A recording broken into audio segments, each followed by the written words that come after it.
399페이지부터 가등기 담보들이라는 법률이 나오죠. 한 문제가 나옵니다. 정리를 해야 되는데 첫 번째 정리할 것은 뭐냐면 적용법입니다. 첫째, 소비대차 계약으로부터 발생한 채권에 대해서만 가등기 담보법이 적용됩니다. 따라서 매매대금 채권이나 공사대금 채권을 담보하기 위한 경우는 가등기 담보법이 적용되지 않고요. 또 부동산에 관한 가등기 담보뿐만 아니라 양도담보, 매도담보에도 적용이 됩니다. 여기서 조심할 것은 동산에 대한 양도담보, 매도담보는 가등기 담보법이 적용되지 않는다는 거 주의하셔야 되고요. 그 다음에 세 번째로 기억할 것은 목적물의 가액이 뭐보다 더 커야 되냐면 채권액보다 더 커야 됩니다. 그래서 만약에 목적물의 가액이 채권액에 미달된 경우에는 가등기 담보법이 적용되지 않음을 주의하시기 바랍니다. 그 다음에 1번 문제인데 요 가등기 담보, 양도 담보의 목적이 만약에 전세권이거나 또는 질권이거나 저당권인 경우에는 가담법이 적용되지 않는다는 거 기억해 두시기 바라고, 왜냐하면 이 전세권, 질권, 저당권 자체가 담보물권적 성질이 있기 때문에 그런 것이죠. 1번입니다. 가등기, 담보 등에 관한 법률에 의한 가등기 담보권의 설정에 대상이 되는 권리가 아닌 것은 답은 뭐죠? 5번 전세권이 답이 되는 거죠. 그 다음에 이제 두 번째 정리할 것은 뭐냐면 기본적으로 가등기 담보는 저당권이다. 저당권하고 글자 하나 안 틀리고 똑같은데 뭐가 다르냐면 권리, 취득에 의한 실행을 할 수도 있는 특수한 저당권이 가등기 담보, 양도 담보, 매도 담보거든요. 따라서 이번 문제 보시면 가등기 담보라는 법률에 의한 가등기 담보권에 관한 설명으로 틀린 것을 찾는데 1번 가등기 담보에는 저당권의 물상대에 관한 규정이 유추 적용된다. 왜요? 저당권이니까요. 2번 설정자는 누구죠? 채무자죠. 따라서 채무자는 제3자를 위한 용익물권을 설정할 수가 없다. X인데 답은 뭐죠? 2번입니다. 설정할 수 없다가 아니라 뭐죠? 있다죠. 자, 왜 그러냐면 우리가 저당권이 설정됐더라도 채무자는, 소유자는 여전히 뭐 할 수 있어요? 사용할 수 있고 뭐 용익물권도 당연히 뭐 할 수 있어요? 설정할 수 있기 때문에 2번은 뭐죠? X죠. 3번 피담보 채권의 범위는 저당권과 같다. 맞고요. 4번 권리 취득에 의한 실행 방법은 실행 통지하고 청산하고 소유권 기속 3단계를 거쳐야 한다. 맞는 질문이고 5번 청산금이 없는 경우라도 청산에 통지를 하여야 한다. 맞죠. 답은 뒤에 보시면 5번이라고 나와 있는데 5번이 아니라 몇 번이요? 2번이 답입니다. 2번이 답이고 해설을 보니까 편집 과정에서 정답이 잘못된 것 같아요. 2번으로 수정해 오시면 돼요. 그 다음에 넘겨보시면 3, 4, 5번은 한번 풀어보세요. 더 이상 설명드리지 않을 거고 넘기셔서 6번을 볼 겁니다. 자, 설명을 드리면 자, 가등기 담보는 권리 취득에 의한 실행을 어떻게 하게 되냐면 첫째, 실행 통지를 하고요. 2달을 기다렸다가 청산금을 지급하게 되고 청산금을 지급한 후에 자기 앞으로 본등기를 하면 절차가 끝나죠. 다시 말하면 실행 통지 후 2달 동안 기다려야 되는데 이걸 우리가 청산기간이라고 하고요. 청산기간이 지난 후에 청산금을 지급하고 자기 앞으로 본등기를 함으로써 끝나게 되는데요. 실행 통지를 할 때는 뭘 통지하냐면 청산금이 얼마인지를 통지하거든요. 근데 청산금은 어떻게 계산이 되냐면 목적물의 가액에서 자신이 받을 자신의 채권액과 자신보다 선순위 권리자가 받을 채권액을 합산해서 공제하면 뭐가 되냐면 청산금이 됩니다. 자, 왜 그러냐면 가등기 담보가 실행되더라도 선순위 권리는 뭐 되지 않아요? 소멸되지 않고 남기 때문에 그렇거든요. 그럼 6번 보시면 가등기 담보등한 법률상 채권자가 담보 목적 부동산의 소유권을 취득하기 위하여 실행 통지를 할 때 밝히지 않아도 되는 것은이죠. 일단 청산금의 평가에 청산금이 얼마인지는 뭐랍니까? 통지를 해줘야죠. 2번 통지 당시 담보 목적 부동산 3번입니다. 통지 당시 담보 목적 부동산의 평가에 목적물의 가액도 뭐죠? 통지를 해줘야 되는 거죠. 4번 청산금이 없다고 평가되는 경우 그때 통지해줘야 되고 5번 담보 목적 부동산이 둘 이상인 경우 각 부동산의 소유권 이전에 소멸을 시키려는 채권도 통지해줘야 되겠죠. 다시 말하면 자신의 채권에 또 통지를 해줘야 돼요. 근데 유의하실 것은 선순위 권리자가 받을 채권액도 뭘 해줘야 돼요? 통지해줘야 되지만 누구 거는 통지해줄 필요 없습니까? 후순위 권리자가 받을 돈은 통지해줄 필요가 없으므로 2번 후순위 담보권자의 피담보 채권액은 X가 되고요. 답은 뭐죠? 2번이 되는 거죠. 그 다음에 7번입니다. 7번은 어떤 문제냐면 요겁니다. 목적물의 가액이 채권액보다 초과된 경우에만 가등기 담보법이 적용돼요. 만약에 목적물의 가액이 채권액을 초과하지 않는다면 가담법이 적용되지 않으므로 이런 청산 절차는 뭐 할 필요 없어요? 거칠 필요가 없거든요. 따라서 1번 보시면 담보 부동산에 대한 예약 당시의 시가가 그 차용액에 이자를 붙인 합산액 금액에 미치지 않으면 그러면 가등기 담보법이 뭐 되지 않아요? 적용되지 않으므로 청산 절차를 거치지 아니하고는 담보 목적물의 소유권을 취득하지 못한다는 지문은 뭐죠? X가 되고요. 답은 1번이 되는 거죠. 2번은 요거죠. 소비대차 계약으로부터 발생한 채권에 대해서만 가등기 담보법이 적용됩니다. 따라서 공사대금 채권, 물품대금 채권을 담보하기 위한 경우는 가등기 담보법이 적용되지 않고요. 3번은 요거죠. 저당권, 전세권의 목적인 경우에는 가등기 담보법 뭐 되지 않습니까? 적용되지 않고 4번 가등기 담보 실행 방법은 귀속 청산 방식만이 허용이 되고요. 5번 이러한 가등기 담보법에 관한 규정은 물론 뭐죠? 강행 규정이죠. 따라서 특약으로서 뭐 할 수 없습니까? 배제할 수 없으면 너무나 당연한 것이죠. 8번 보시기 바라고 9번은 넘겨보시면 이거는 부동산 실명법이죠. 명의신탁이기 때문에 여기서 볼 건 아니에요. 뒤에서 설명드릴 겁니다. 그 다음에 우리는 11번을 봅니다. 자, 이러한 실행통지를 누구한테 하냐면 채무자 등에게 통지를 하고요. 이러한 실행통지된 청산금에 대해서 채권자는 그 금액을 다툴 수가 없고요. 또 실행통지를 또 누구한테 해줘야 되냐면 후순위 권리자에게도 통지를 해줘야 되고요. 후순위 권리자도 청산금의 액수 가지고는 뭐 할 수 없냐면 다툴 수는 없어요. 다만 2개월이라는 청산기간 내라면 경매를 청구하는 것이 가능한데 유의하실 것은 후순위 권리자의 채권이 변제기에 도래하지 않았더라도 경매를 청구하는 것이 가능하죠. 다시 말하면 청산금의 액수에 대해서는 채권자도 다툴 수 없고 후순위 권리자도 뭐 할 수 없냐면 다툴 수가 없기 때문에 11번에 3번을 보시면 채권자는 그가 통지한 청산금의 수액 액수가 사실과 다른 경우 이를 정정할 수 있다, 다툴 수 있다는 지문은 X가 되고요. 답은 3번이 되는 거죠.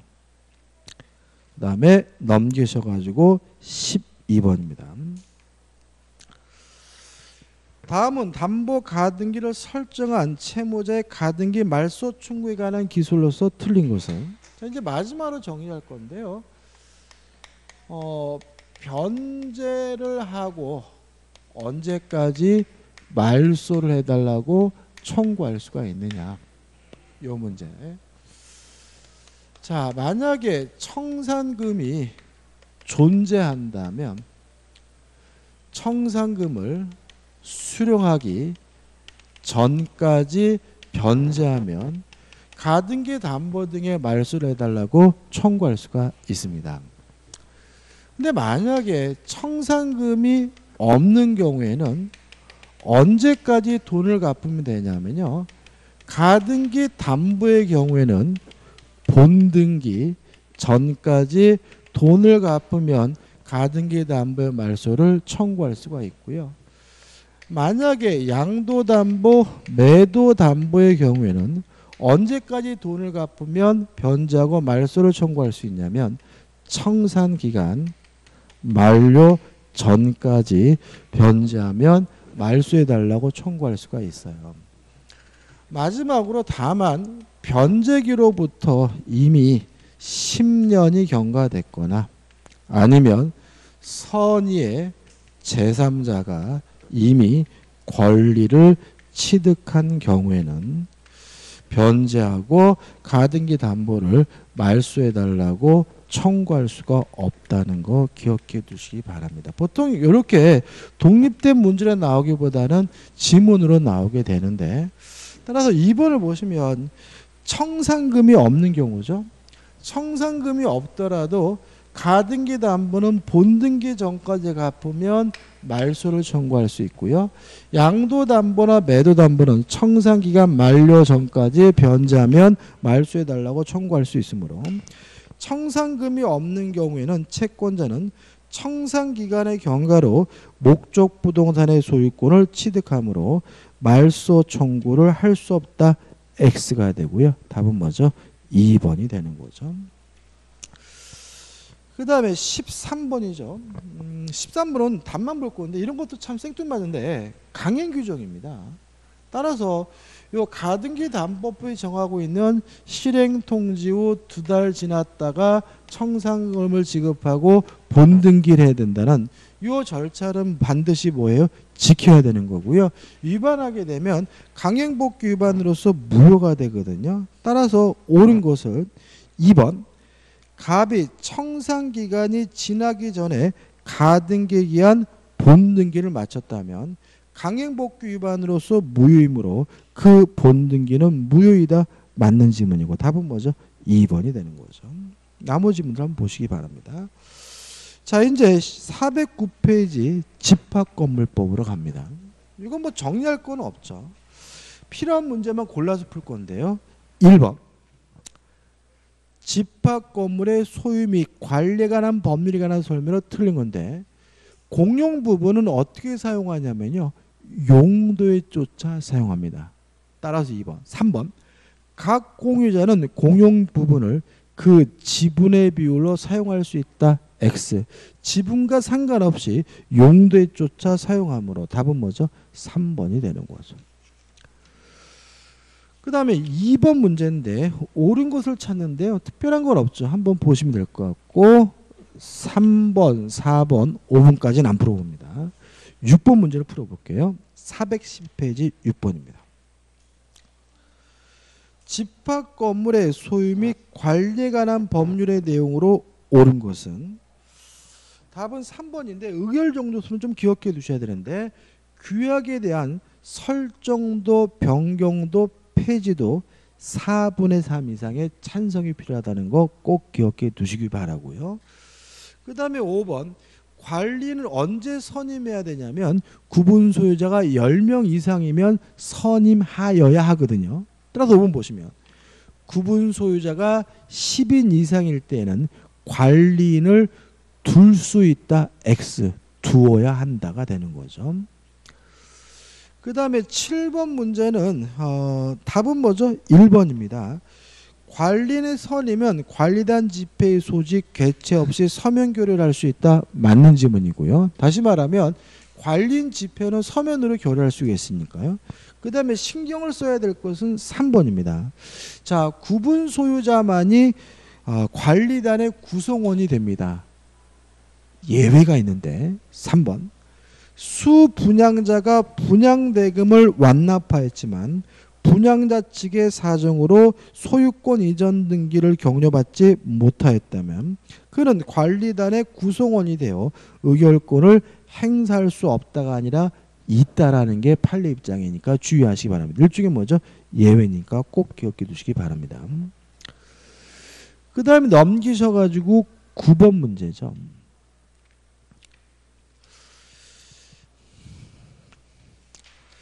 다음은 집합 건물에 대한 구분 소유자의 의무 위반의 효과를 설명한 것이다. 틀린 건데 가장 중요한 지문은 1번 지문이거든요. 1번 보시면 구분 소유자가 공동의 이익에 반할 염려가 있는 행위를 한 경우에 관리인 또는 관리단 집회에 결의하여 지정된 구분 소유자는 그 행위 정지 등을 청구할 수 있다. 맞는 지문이거든요. 다시 말하면 의무 위반자에 대해서 행위 정지를 청구하거나 사용 금지를 청구하거나 법원에 경매할 것을 청구할 수 있는 사람은 각 구분 소유자가 아니라 관리인 또는 관리단 집회에 결의하여 지정된 구분 소유자임을 잊지 마시기 바랍니다. 따라 답은 5번이 되는 거죠. 5번. 경매 청구권 행사는 관리인 또는 관리단 집회에 결의하여 각 구분 소유자가 소유 방법을 하여야 한다. X죠. 각 구분 소유자가 하는 것이 아니라 관리단 집회의 결의로 지정된 구분 소유자가 하는 것이므로 답은 5번이 되는 거죠. 이것만 좀 조심하시면 됩니다. 10번은 가입표입니다. 보실 필요가 없고요. 넘기셔가지고 11번입니다. 집합 건물의 소유 및 관리가 관한 법률의 내용으로 틀린 것을 찾는데 4번이 답입니다.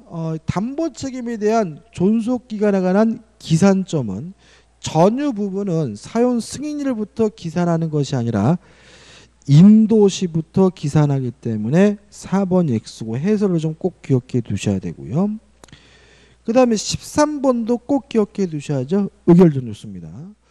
5분의 4 이상의 찬성이 필요한 것은 1번입니다. 재건축 결의고요. 나머지 공용 부분의 변경, 구분 소유권의 경매 청구, 규약의 설정 변경인 폐지 또는 사용 금지 청구는 다 뭐죠? 4분의 3입니다. 그래서 2, 3, 4, 5번은 4분의 3, 재건축 결의만이 뭐죠? 5분의 4라는 거 꼭 기억해 두시기 바랍니다.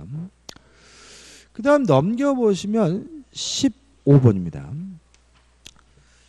다음 중 집합 건물의 재건축에 관한 규정으로 틀린 것은인데 일단 5분의 4 이상의 찬성으로 재건축 결의를 하게 되면요.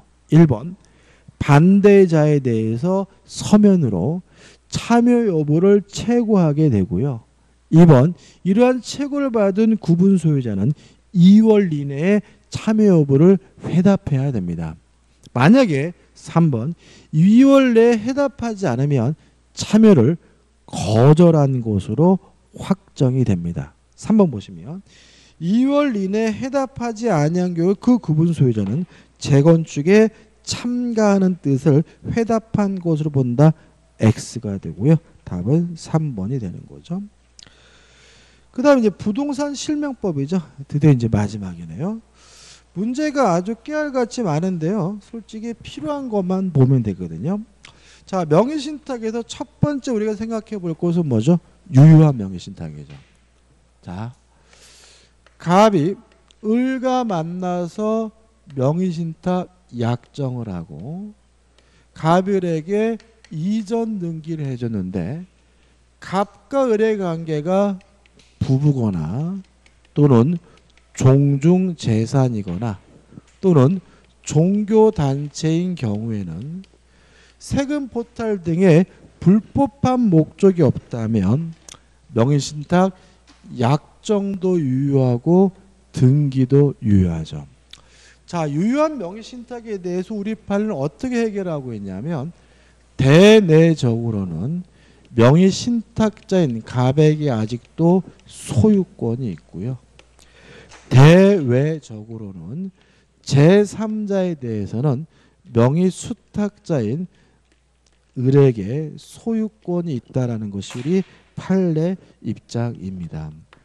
따라서 유효한 명의 신탁에 대해서는 뭐만 조심하시면 돼요? 등장인물만 조심하면 되거든요. 자, 이 문제가 몇 번 문제냐면 6번 문제입니다. 6번 문제를 풀어볼게요.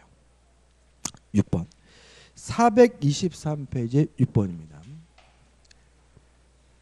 갑 종중이 그 소유 부동산을 종중원 을에게 명의신탁하였다.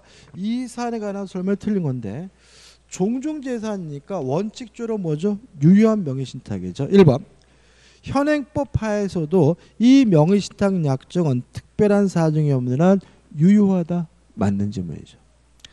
2번 그러나 이 명의신탁이 조세포탈, 강제집행, 면탈 또는 법령상의 제한에 회피를 목적으로 한 경우 효력이 없다. 무효이다. 맞는 질문이죠. 3번 병이 명의신탁 사실 알고 을로부터 이 부동산을 매수하고 소유권 이전 등기를 한 경우 병은 원칙적으로 소유권을 취득한다. 맞는 질문이죠. 왜냐하면 대외적으로 누가 소유자죠? 을이 소유자니까 요 제3자 병은 선악불문하고 뭘 갖는 거죠? 소유권을 갖는 거죠. 물론 뭐죠? 예외는 있어요. 4번 병이 을의 배임행위에 적극 가담했다면 이제 을과 병 간의 매매 계약은 뭐가 되는 거죠? 반사회적 법률에서 무효가 되니까 소유권 이전 등기라 했다면 병의 소유권은 취득할 수 없다. 맞는 질문이 되겠죠. 5번입니다.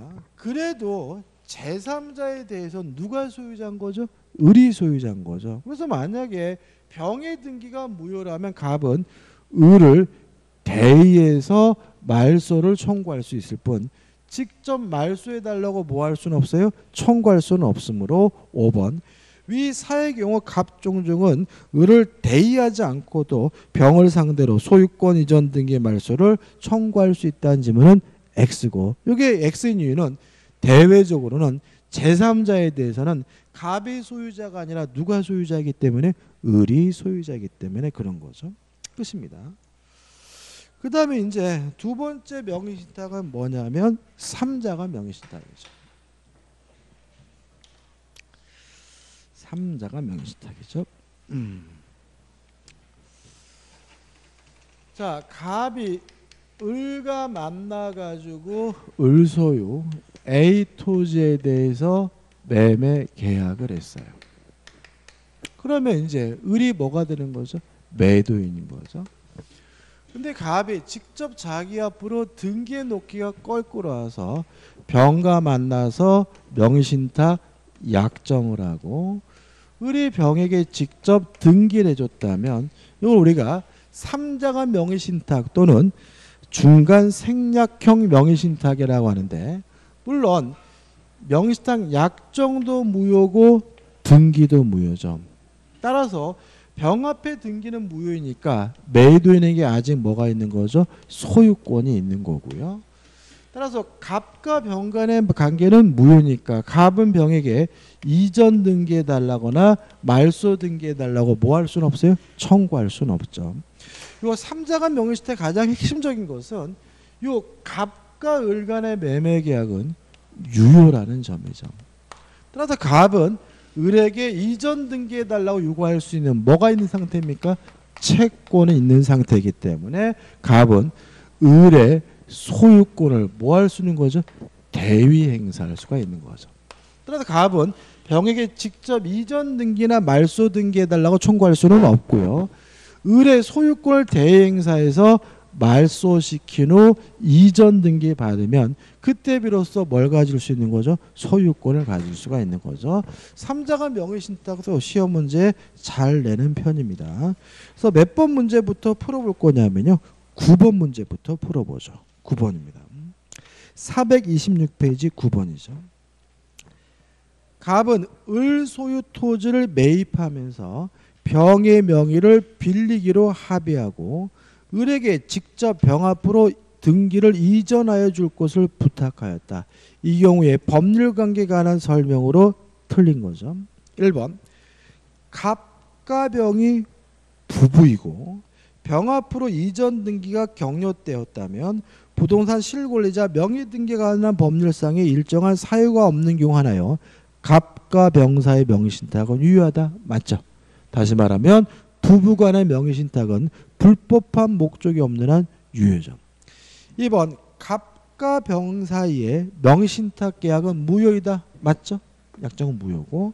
3번 을로부터 병으로 이전 등기가 격려되었더라도 병으로부터 이전 등기를 격려받은 정은 소유권을 취득한다. 다시 말하면 병이 자기 앞에 등기된 것을 기하로 정한테 바라먹으면 정은 선악불문하고 소유권을 취득하는 거죠. 4번 을로부터 병으로 이전 등기가 격려되었다 하더라도 위 토지의 소유권자는 여전히 을이다. 맞죠? 병의 등기는 뭐죠? 무효니까 아직도 을에게 뭐가 있는 거죠? 소유권이 있는 거죠. 5번 을로부터 병으로 이전 등기가 격려되더라도 갑은 직접 병에게 등기 말소를 청구하고 자신 앞으로 이 등기 이전을 청구할 수 있다. X죠. 직접 할 수는 없고 갑은 을에 대한 채권을 근거로 해서 을의 소유권을 뭐죠? 대의 행사할 수 있을 뿐이므로 갑이 병에게 직접 이전 등기해달라고 청구할 수 있다는 5번 지문은 뭐가 돼요? X가 되고 5번이 뭐죠? 답이 되는 거죠. 그 다음에 이제 계약 명의신탁이죠.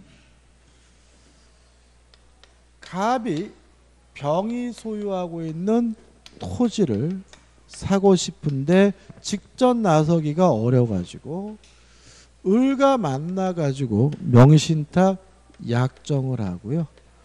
또 내가 돈 들 테니까 직접 사라고 위임까지 해가지고요.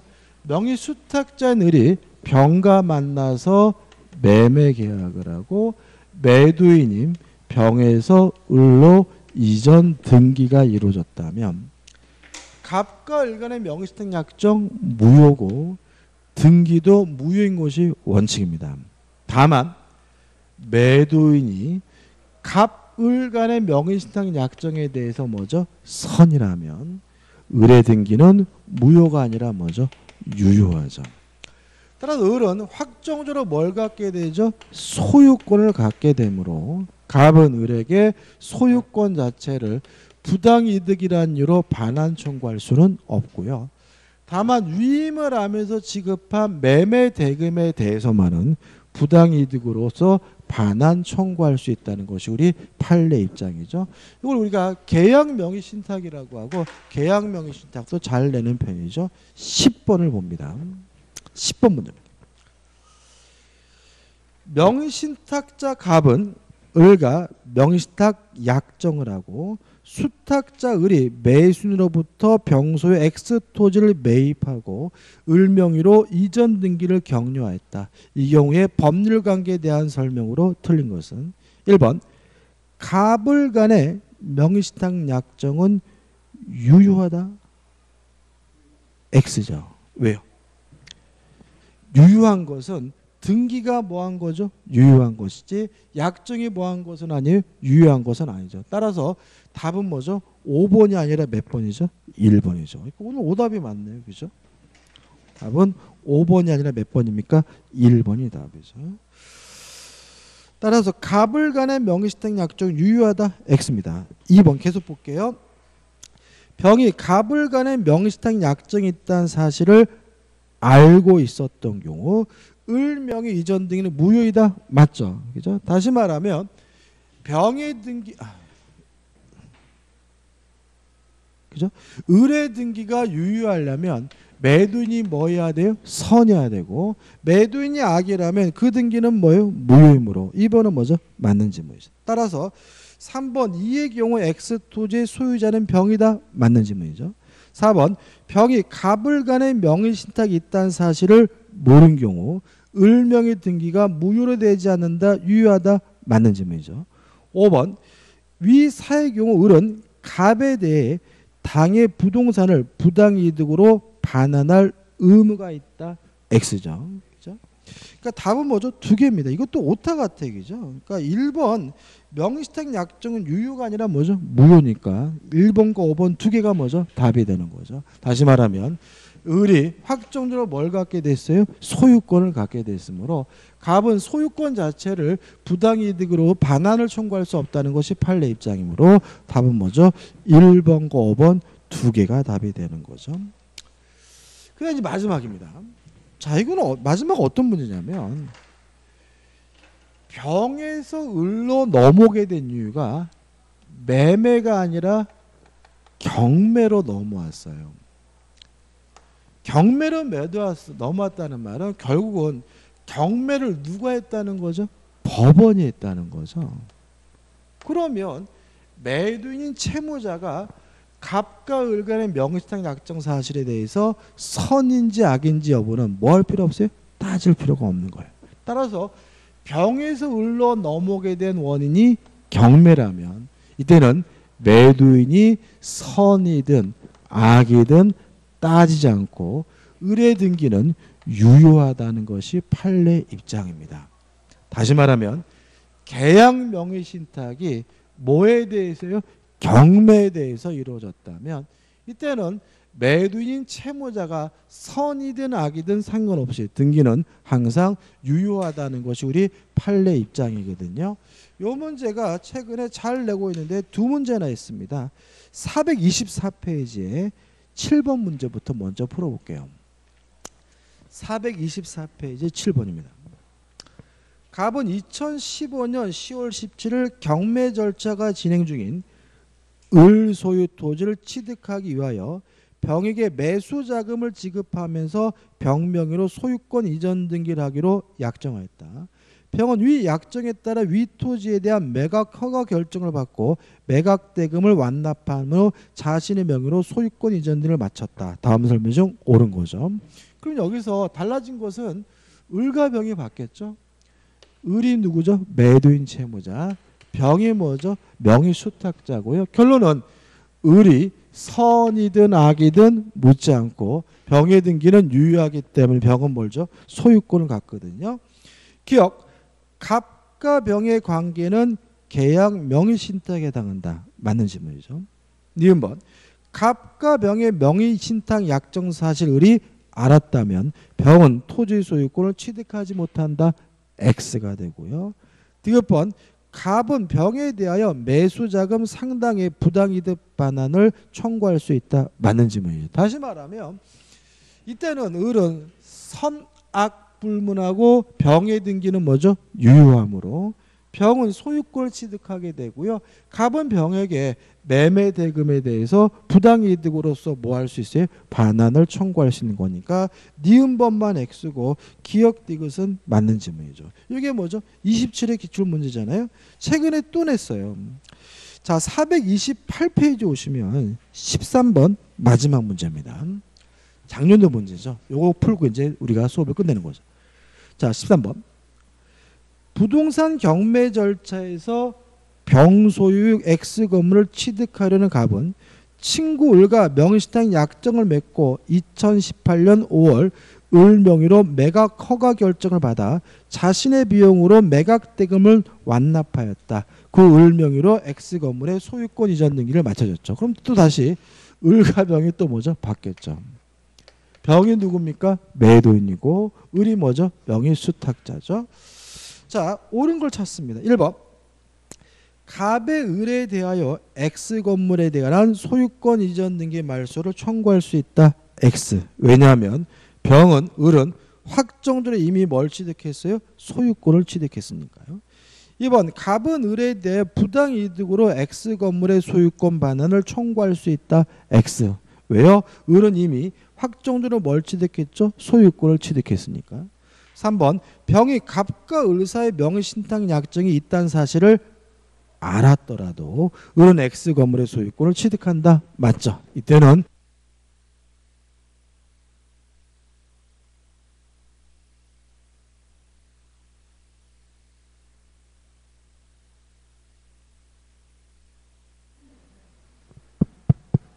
왜 꺼졌지? 자, 다시 3번.